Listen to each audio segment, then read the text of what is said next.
ఇక యాదాద్రి జిల్లా భువనగిరి జిల్లా వలిగొండ మండలం దుప్పల్లి నర్సాపూర్ గ్రామంలో ఎమ్మెల్యే భీలైలయ్య ప్రచారం చేశారు. రెండో విడత గ్రామ పంచాయతీ ఎన్నికల సందర్భంగా ప్రచారం నిర్వహించారు. కాంగ్రెస్ పార్టీకి చెందిన సర్పంచ్ అభ్యర్థులను గెలిపించాలని కోరారు. గతంలో కేసీఆర్ ప్రభుత్వం అందించిన చీరలు బావిల వద్ద గడ్డి మోపులకు పంట బెదురుకు వాడుకున్నారని చెప్పారు. కానీ ఇప్పుడు ప్రజాపాలనలో ఇచ్చిన ఈ చీర గ్రామాల్లో ప్రతి ఒక్కరు కట్టుకుంటున్నారని స్పష్టం చేశారు. 3500 ఇండ్లు వస్తాయి. అన్ని ఊర్లకు పంచితే మీకు 18 వచ్చాయి పోయినసారి. ఇక మీకు 20 ఇండ్లు ఇందిరా మిల్లు ఇస్తా. కరెంటు పోలు 30, 27 అంటే 30 ఇందిరా మిల్లు వచ్చినాయా?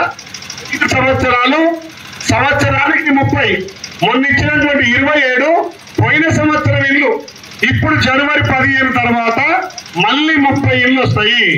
మళ్ళీ 3 సంవత్సరాలు 30 అవి 90, ఇవి 60, 150 ఇల్లు కట్టాక ఈ దుప్పల్లో ఇల్లు ఉంటా లేదని చెప్పురి. ఈ సంవత్సరం 25 ఇచ్చిన స్లాపులు వస్తున్నారు, బిల్లులు వస్తలేవా? మీ అందరికీ గొప్ప పేదల్లో 200 యూనిట్ల కరెంటు కడుతురా? కరెంటు బిల్లు కడుతురా అమ్మా? 10 ఏళ్ళలో ఒక్క రేషన్ కార్డు ఇచ్చిందా? మరి మన ప్రభుత్వం రాగానే మొన్న అరువులందరికీ రేషన్ కార్డులు వచ్చినాయా?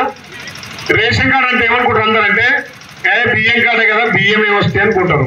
కానీ తెల్ల రేషన్ కార్డు అనేది పేదోడి ఆత్మ గౌరవానికి